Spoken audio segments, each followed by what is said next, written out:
All right, let's go ahead and get started. In the middle of section 9.1, basically talk about parametric curves. Actually, before we get into it, any questions about anything coming up, going on? All right, our reminder test is a week from today. I put a bunch of review stuff on Canvas in this week's module.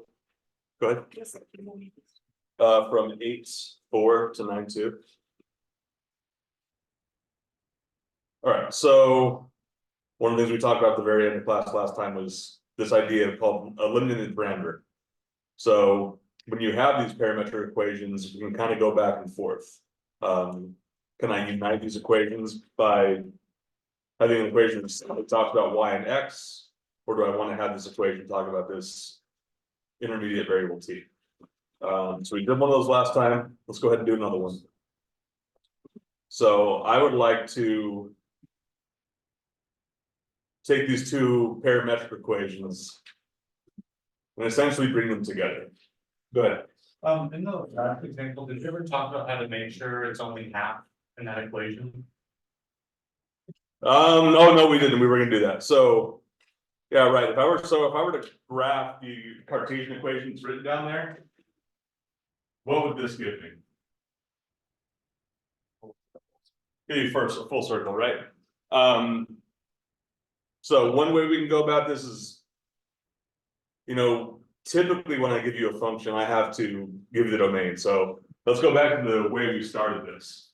I gave you x as a function of t and y as a function of t, but I also gave you what values of t that's valid for, right? We can do the same thing with x here, or y. What do I need to restrict here? Is it x or y that I need to make sure that it's x, right? So let's be clear. What x values are okay for me? 6. What's that? 1 to 6. I believe 6 is the maximum. How'd you get 1? I just subtracted the radius from the max. Right. So I know the radius of this half circle is 5. So the furthest right I want to look is 6. Furthest left I want to look is 1. So yeah, thanks for bringing that up. So yeah, in this case, we don't want the full sweep of the circle. We only want the left half. Questions? All right.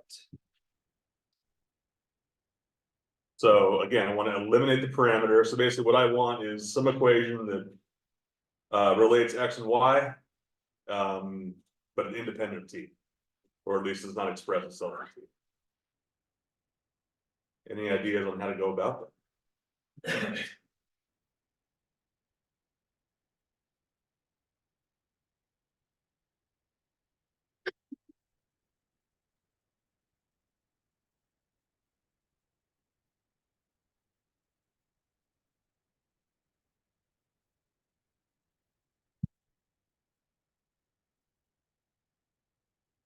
So basically I want one of these two things. Y is a function of x, or x is a function of y. So I got to get t out of it. Solve t in terms of x or y. Okay, we can solve one of these for t. Does it matter which one? I don't think it does, so let's pick. We want to solve one of these things for t. You want to deal with x, or want to deal with y? Sounds good. So we have y equals e to the 2t. We want to isolate t. How do we go about that? If I did take a log of both sides, I get natural log of y equals natural log of e to the 2t, which is 2t. So natural log of y equals 2t. Now what?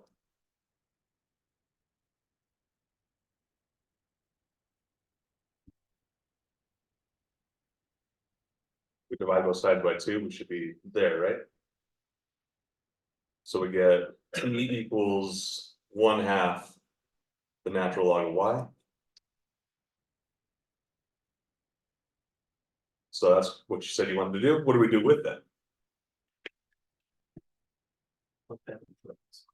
Okay, so x equals e to the 1/2 natural log of y minus 1. So we have done the eliminating of the parameter, but I think we can do a little bit. We can get a little simpler than this. How do we make this simpler? Or can we?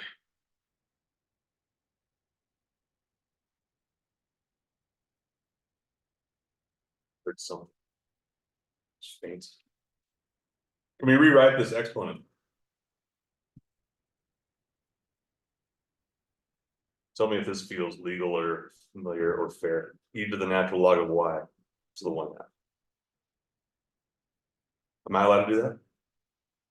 So that's something I can do with logs. And now, does that simplify in a way we find familiar? What is e to the natural log of y to the 1/2? X equals y to the 1/2 minus 1.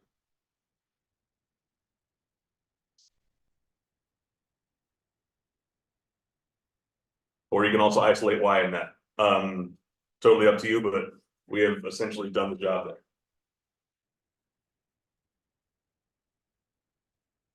Questions? Go ahead. So you have to move the 1/2 into the exponent to be able to use one. Yeah. So order of operations thing. Yeah, in general, like I think the temptation might have been there for, so if I go back to this, e equals e to the 1/2 natural log of y. It might be tempted to say, all right, that means that this is 1/2 y. Which is not the case. Wait, how did you get this? This one right that I just wrote down? Yeah. Oh, that's so. If that isn't in your head, I'm sorry if I put it there, but what I've seen a lot is that, you know, looking at things like this, there's this idea that, well, you know, that e and natural log are inverse of each other, they cancel each other out. But that's not really what you have here. So you get y to 1/2 just because the e and the l cancel out? Yeah, which is not, I'm saying that is not the case. You do have to raise that 1/2 into the exponent to make that happen. So this is forbidden. What else? All right, let's keep on going.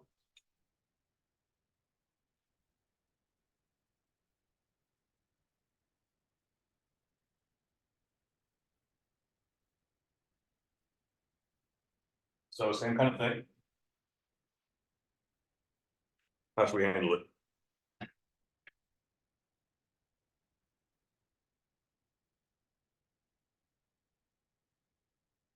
We take the same approach as last time? What was that? Solve T. Solve for t. Let's go y this time.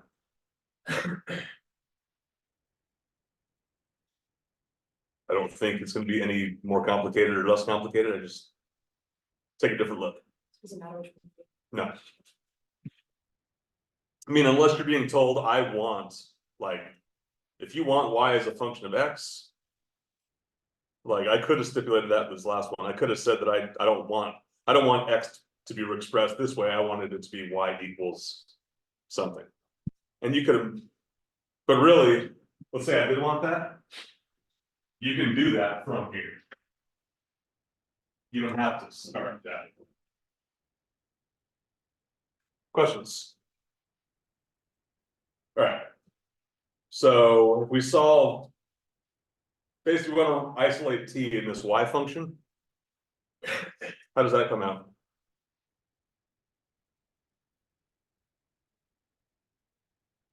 Square both sides to get y squared equals t minus 1. Or t equals y squared plus 1.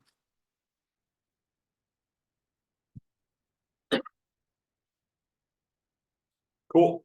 Then what can we do?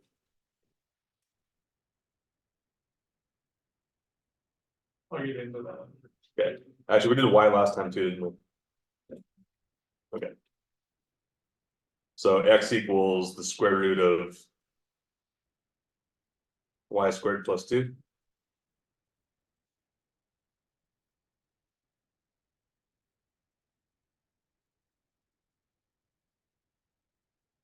Or if we don't want the radical at all, then there's also no real reason we have to isolate either one. So I could say x squared equals y squared plus 2. Or x squared minus y squared equals 2. And unless I give you some kind of specificity, we wrote down a lot of acceptable answers.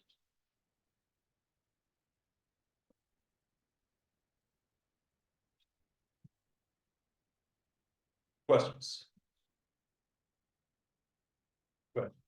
Will there be like a specific way of writing it wrong and not for that? Maybe, so, like.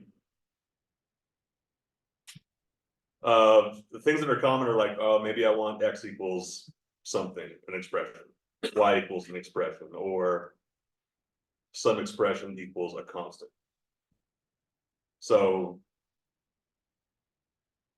I don't remember what's on the web work for this, but like, if you're given some kind of particular form, I would think those are the common ones. Go ahead. On the test, is it gonna be like a multiple choice question where you give us a certain equation and we have to find? Yeah, you might. But they're all going to be algebraically equivalent to each other. So if that is the case, the multiple choice question, just be ready to kind of make sure that the thing you calculated is equivalent to something else there. I know that showed up on some of those integral questions on the multiple choice for exam 2, where the integral you made might not be on the choices, but there might be an acceptable choice there. Maybe there was in at least one case. What else? Define, is a Cartesian equation just an equation that has x and y? Yep. Just like. So what does Cartesian mean? The guy who put his name to it, or had his own name put to it, basically that comes from basically this coordinate system.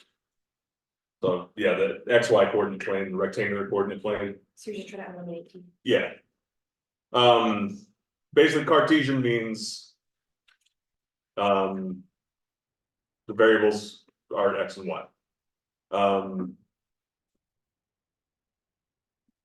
If you think about the term rectangular coordinates, that's Cartesian as well. It just doesn't have that flag planted in it. All right, so let's do one of these and actually graph the thing that we come up with.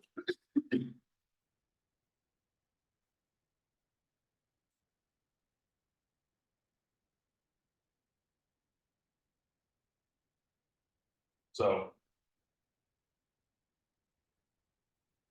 I want to graph this thing, so we could do the table, get a bunch of t values, get the corresponding x and y values.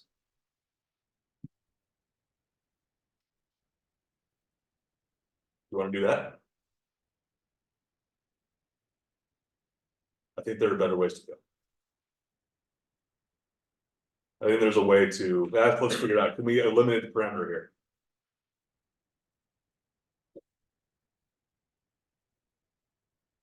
Or can we relate x and y directly instead of through t?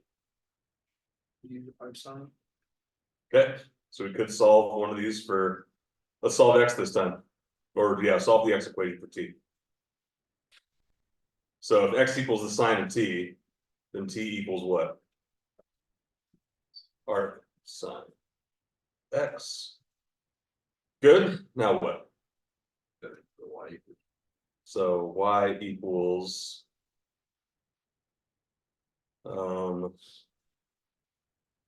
sine squared of the arc sine of x. That helped. Like stretch, does that cancel out a sign? Does it cancel out a sine? I don't know. What would be left?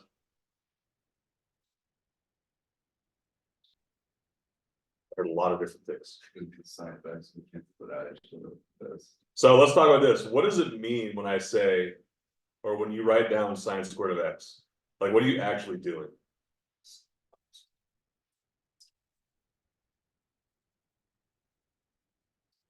Basically, yeah, so yeah, sine of x times the sine of x, or I take the sine of x and then whatever that is, I square that, right? So let's think about this that way. this becomes the sine of arc sine of x. And then once I take that, I square it.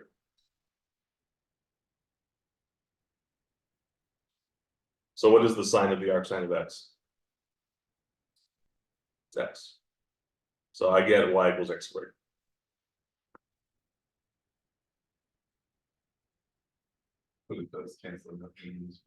Yeah, but I heard a lot of people saying that there'd be a sine remaining, so I'm gonna point out that that's not the case. Wait, the side of x is x? Yeah, so how are sine, the function sine and inverse sine, or sine and arc sine? One of them are sine. That arc sine is not one over sine. So basically, that's why this notation is a little confusing, because in certain cases it means one over that thing. But in this case, but it also talks about inverses. So if I say that inverse sine of x equals y, then what that really is saying is sine of y equals x. So basically, it's all the same information as what a sine tells you, but it's given to you in the opposite direction. So if you took like the cosine of that, arc cosine is still be x, it's the same for each one. Yeah. Also, all the arc sine or all the arc trig functions, they're inverse trig functions under a different name. So we got y equals x squared out of this. And we look back at how those original parametric equations are defined. Does that make sense? Yeah, y is exactly what x is if you were to square it. What does that curve look like? Parabola, right?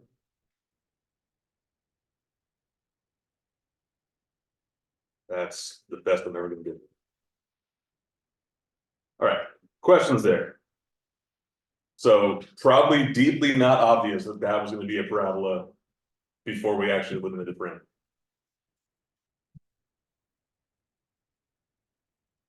How are we doing so far?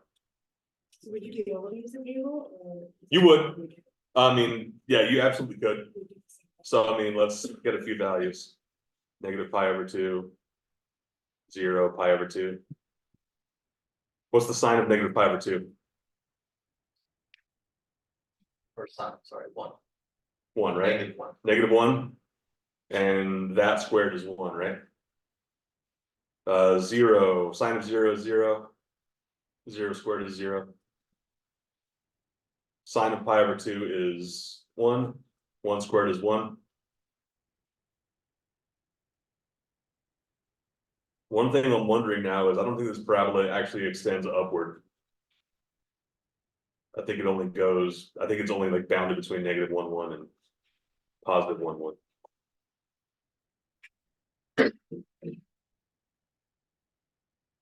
Why am I saying that? So I think no matter what t is,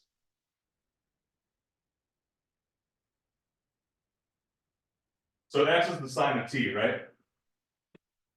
Is there a minimum and a maximum for sine of t? 1 and negative 1. So I don't believe x can go beyond. I don't think it can go left of negative 1 or right of positive 1. So I think this parabola really is just contained here. But there's no way for me to get those other x values. So on a task, if we just do the table or do you want us to do the?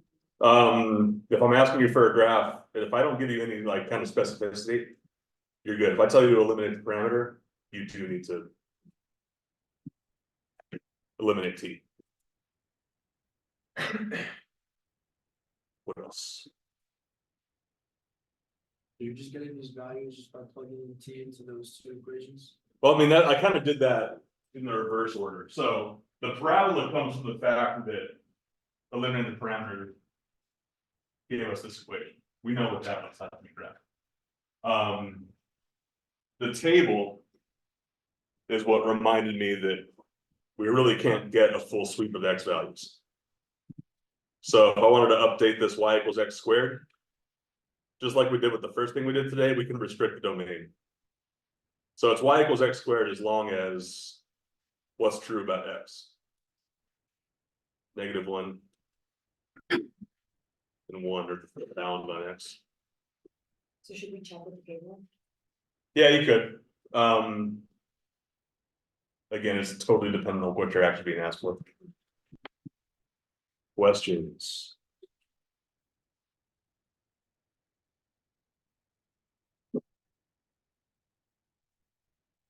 Now I'm gonna go the opposite way. I'm giving you something Cartesian, and we want to parameterize it.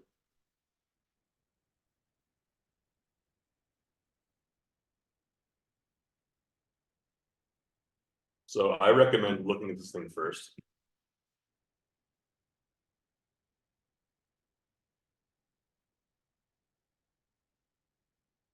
What is this graph gonna look like?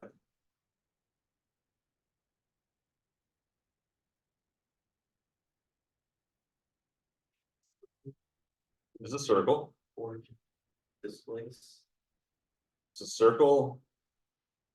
But what, so with the radius of 2, why is the radius 2? because it's in the form x minus h squared plus y minus h squared equals r squared. So this is something we wrote down last time, is that in general, the Cartesian equation for a circle looks like this. So square root of 4 is 2, that's how I know the radius is 2. Lots of circles have that radius though. What else do I need to know about this thing? Centers at 4, 5. Center's at 4, 5. So center at 4, 5.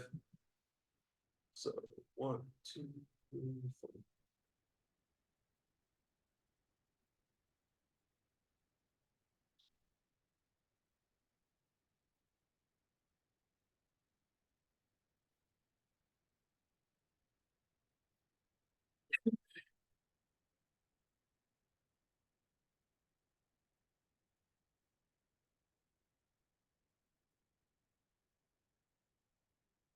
Okay, and we want this thing traced clockwise.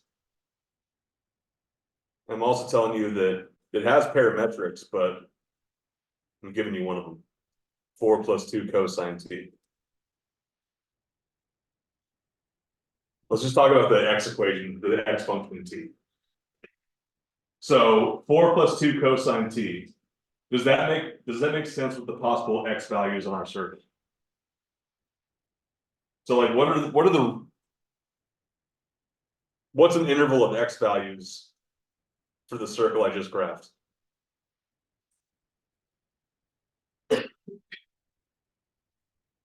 So goes as far left as what? 2, and as far right as 6. Does that make sense? Does that fit 4 plus 2 cosine theta or 4 plus 2 cosine t? So amplitude of 2, which means it's going to stray 2 below 4 and 2 above 4. That makes sense. So now we got to figure out what y is equal to in terms of t.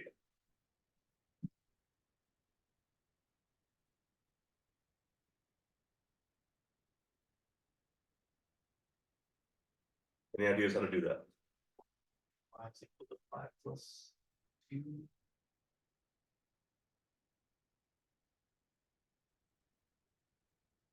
Y equals 5 cosine t. Okay, tell me how you got that. The x1, 4 was the radius, or not the radius, the origin. So y has an origin of 5. Okay, And then 2 was the radius, and that's also the radius for 2, or the amplitude of Okay. y.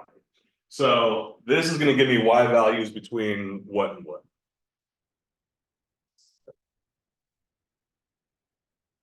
Does that match the circle that I drew?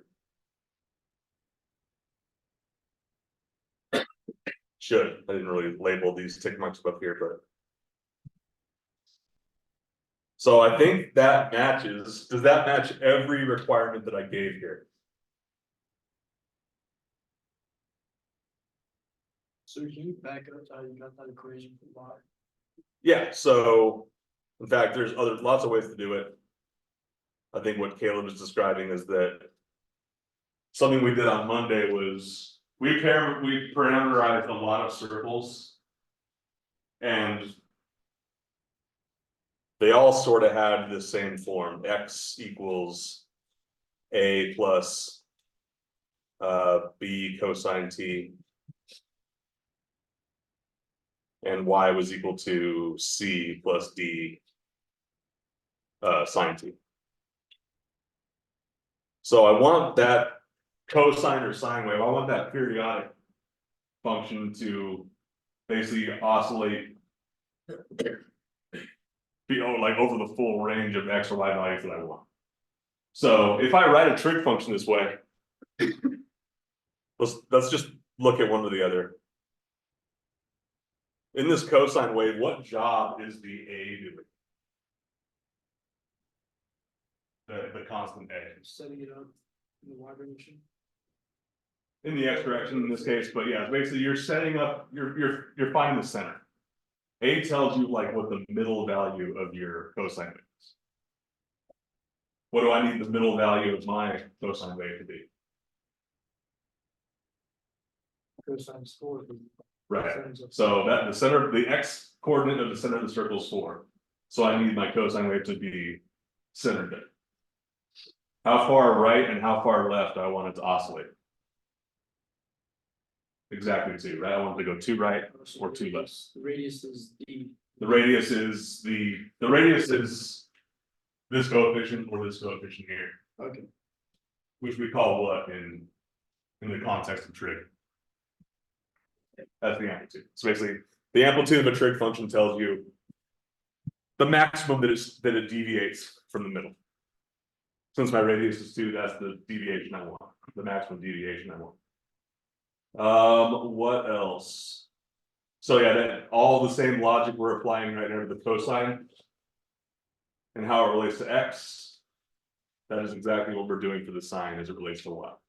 So the center, the Y coordinate in the center of the circle is 5. So that's why our constant is 5. It's a circle, so it better have the same amplitude in both directions. Otherwise, you're looking at a different kind of shape. All right. Does it actually need to be 5 minus 2 sine of theta? That's a great question. Because like right now, let's think about what happens. Let's do this. Let's use the standard interval of t. I want it to be. What do cosine and sine have to change by to do a full rotation? 2 pi. So I'm gonna have a 2 pi long interval that starts at 0. When t equals 0, what point on this circle do I get?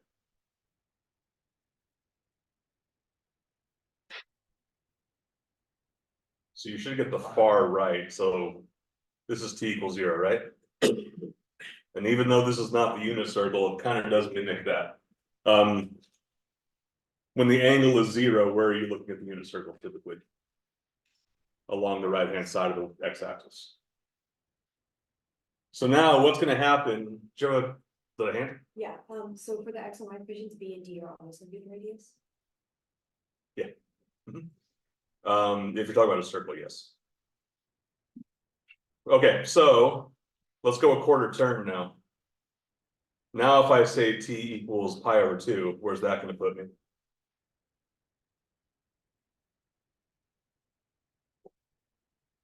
Let's go cosine of pi over 2 is 0, so x equals 4. So it's either going to be the top of this circle or the bottom. It's going to be the top, right? It'll be 7. So that is not what I want. Because that is sweeping which way? Counterclockwise. So I would like instead for pi over 2 to lead me here. How can we make that change happen? Like what negative? 5 minus 2 sine t. Because now basically what you've done is now you replace that sine wave with a sine wave that's going to have the same center point, same amplitude, but it's going to be directly out of phase. It's going to be like mirrored over its own middle. So now I think we have I think we've met every requirement we set up. So on the test, you're probably gonna have 2 answer choices, 5 plus 2 sine, 5 minus 2 sine. And I not promise you, but be aware of it. Will you give us the first equation, like x plus 4 plus 2 or we have to figure out this? Probably, but I don't want to promise to. Here's the thing, let's think back, if I did ask you this question without giving you that x. If I didn't give you this equation, then really I could make this negative and this positive and still get that clockwise rotation. Clockwise? So you could figure it out just a bit. Yeah, but here's the thing, like, since I gave you what x was, the only change we can make is to y. How we doing? So I know the kind of orientation on like how these traces or how these curves are traced is not something you have to worry about with Cartesian coordinates. It doesn't exist. So I got one more thing for you.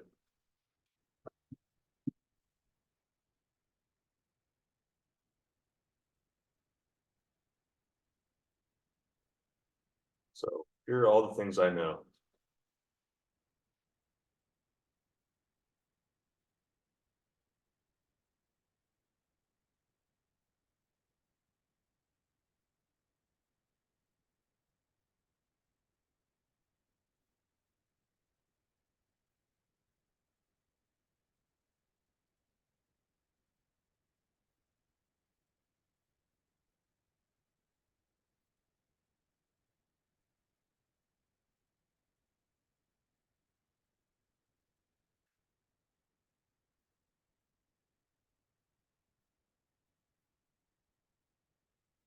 So I know my beginning point is lower right.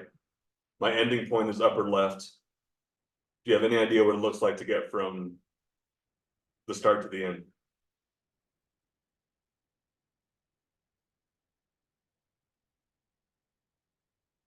Would this be it? I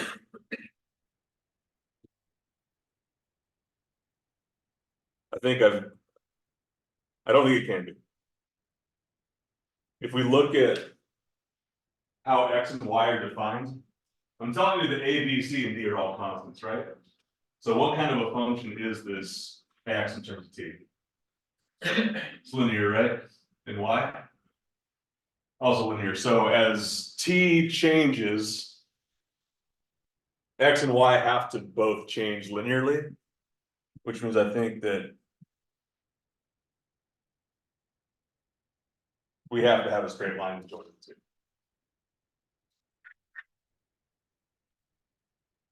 All right, so now we got 4 different mystery constants here. How do we go about finding what they are?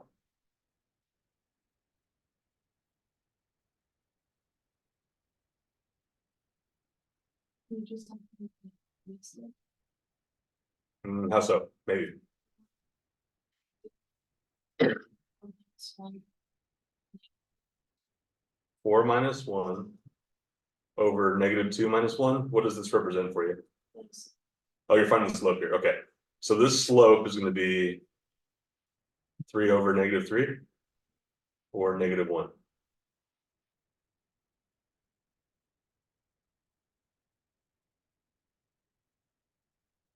How does that slope factor into our equations?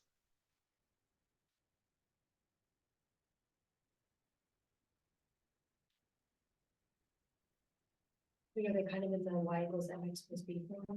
So, I mean, I think the slope would be really good if we were going toward this, like, if we wanted to eliminate the parameter, then I think that slope would be good here. So y equals -x plus b. And then if I drew my graph correctly, maybe b is 2. So we can kind of use this to check ourselves at the end, but right now the task at hand is to figure out what these constants are. So let's set up a table.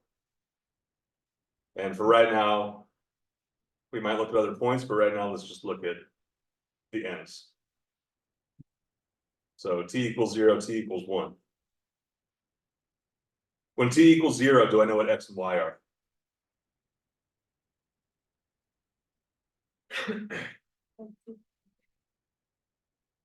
X is what, sorry? Oh, okay, so you're both saying, so. Namrata said A, Caleb's saying 1. How about Y? When T is 0, what is Y? 2? Or sorry, usually 1. Yeah, okay. So we're based off graph, Can I, well, you can. I think that is. When T equals 0, I think based on the answers I got, we're saying that when T equals 0, I'm looking at that point, right? Where is that point? So based on this table, can we say that A is equal to 1? wait, T zero just is the first point.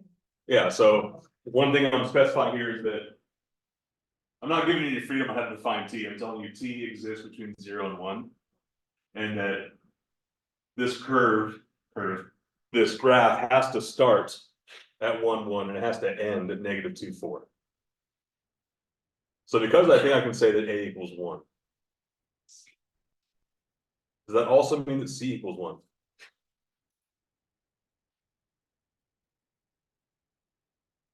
I don't know, let's figure it out. So if we look at X equals A plus BT, if I plug in 0 for T here, what do I get? You should just get X equals A, right? So that A better be the X coordinate where this thing starts. Make sense? Same logic applies for Y. When I plug in T or 0 for T, I should get whatever the X and Y coordinates of this beginning point is, which I think we have. All right, so I think we got 2 of our constants.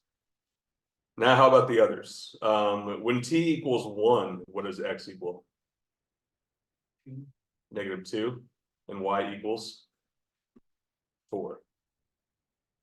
Does that help us get those constants? Yes. How? Plug in the value -2 for X. Then we have the value for A, which is 1. Okay. And T equals 1. And it's -2 equals 1 plus B. So X equals A, which is 1, plus B, which is unknown, times T, which has to be 1 because I'm looking at the end of this curve, right? Solving for this has to give me B equals -3. Can I do the same thing for, Wait, it's -2, 4, just put as the last one, or? yeah. Mhm. So yeah, T equals 0 at the lower right and T equals 1 at the upper left. And the XY coordinates are 1, 1, -2, 4. Can we do the same thing to get D? So 4 equals also 1 plus B times what? D. Sorry, D times 1. So D has to equal +3.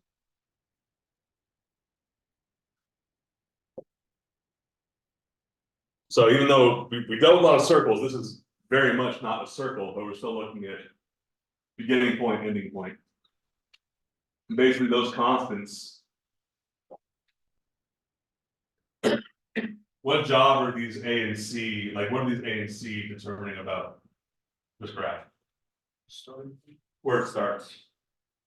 And what would B and D control? Slope is kind of a weird thing to say, but it is like, it's some kind of rate of change, right? Basically, as T increases by 1, how far is X gonna go? That's basically what B is dialing in. How are we doing here? All right. So we've got about 10 minutes left. Let's dive into section 9.2, which is the last thing that will be on the test next Wednesday. The second would be like. What's that? The final, what's the last section we did?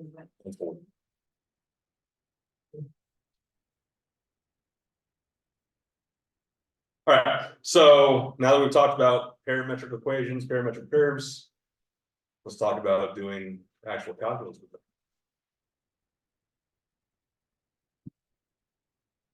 So this is a curve given by these two parametric equations. I want to find three different derivatives. So I think most of Calc 1, if not all of it, and most of Calc 1, when you talk about the derivative, you would just say the derivative, and there's really only one thing that could be. But now we have three different variables involved. Can't talk about the derivative because I have to be more specific here. So let's talk about what these notations mean. That first symbol, the dx over dt, just 4 letters there, but there's a lot packed into that. What does dx dt mean? Function. A good amalgamation of things there. So it's a rate of change of x with respect to changes in t, right?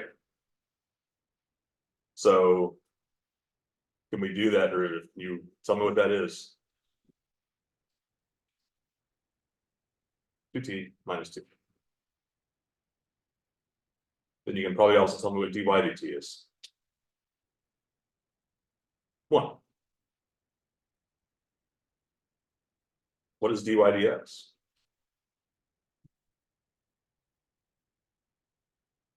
This is pretty much what we always meant in Calc 1 when we said the derivative. So the rate of change of y with respect to x. But can I talk about that here? How would I find that rate of change? So Sophie said you could eliminate the t and then find that derivative normally. That absolutely would work. 1 over 2. How'd you get 1 over 2t minus 2? Essentially doing dx over dt times dy over, or dt over dy, So you're doing or this. actually the other way around. Sorry, We'll start over. dt over dx dt over dx. times dy over dt. To cancel out the dt's. Okay, I'm gonna rewrite this a different way.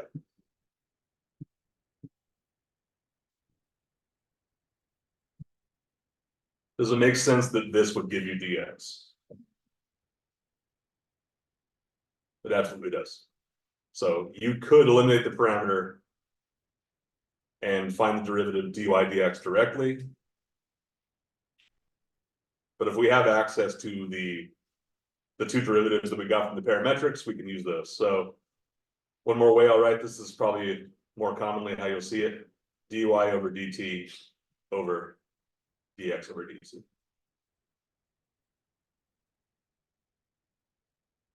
So this is true in general.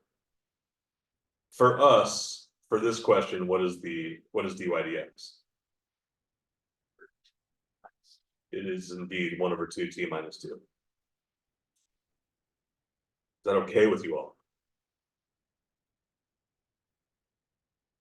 Is it weird that dy dx doesn't have anything to do with x or y explicitly? So yeah, in this case, the dy dx is a function, is basically, what do I get from dy dx as an expression? It's all in t. But what are x and y both based on? They're both based on t. So kind of have the middle variable still there, but this is, we're done. We can't have dy dx being expressed by t. How are we doing? All right. Oh, so many words.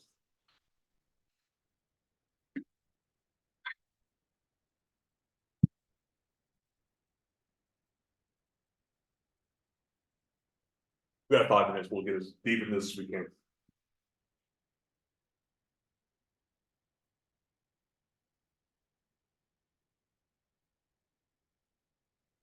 So let's start with that first bullet. We're saying that C, this curve C, has 2 tangents at that point. How can a curve possibly have 2 tangent lines?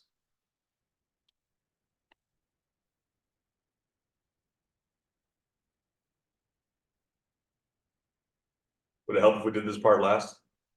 Or this part first? You wanna look at it?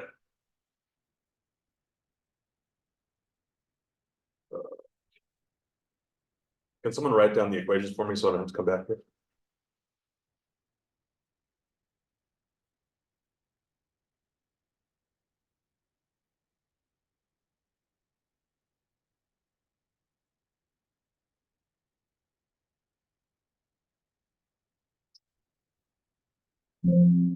Does Desmos do parametric? I have no idea. Yeah. Oh, what?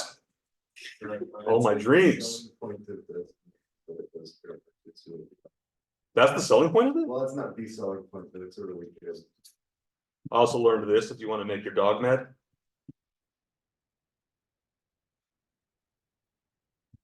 Do you hear it? Yeah. Cool, I don't. Or melt your speakers into plant more. It melts my teeth. It hurts. I don't like it. All right. Anyway, what we're talking about? Parametrics.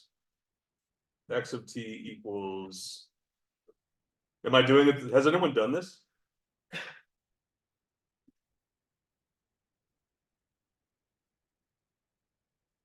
doesn't seem like it's gonna work.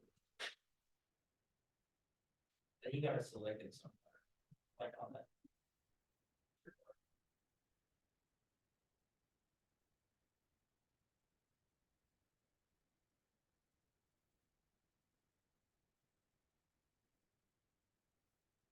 Okay.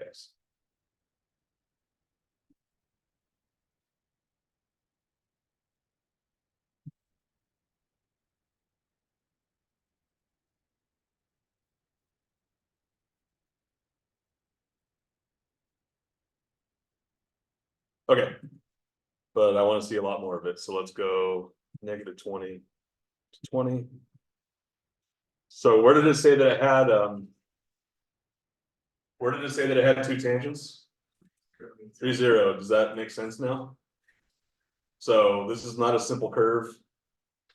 Meaning that a curve is simple if it never crosses over itself. This thing is not.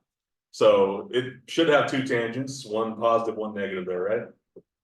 So basically we have like this single loop. I don't think it ever comes back to itself. But that's what we should find. So how many derivatives should we find at that point? Should be 2, right? So let's see how far we can get in the next couple of minutes here. How would I find those tangents? Yes. Need to find dx dt and dy dt first. What is dx dt? 2t. What is dy dt? 3t squared minus 3. So what is dy dx? T squared minus 3 over 2t. Wait, why are we doing this again? Why are we doing that? Good question.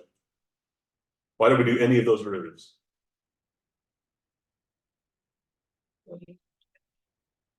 So yeah, whenever you want to know something about tangent lines, slope of tangent line, equation of tangent line, the only way to get those slopes or any slope at a single point is through a derivative. So that's why we have to do that. So we got this dy dx is going to give us our slopes, but it's only going to give us our slopes if we know where to ask for them. So what t value do I plug into that? The next slide. Here. 3, 0. 3 zeros and xy pair. Okay. Because I don't know what t value those points. So the loop I just showed you, I don't know what t value that is where they cross, right? How can I find that? X. There you go. We know that x equals t squared, right?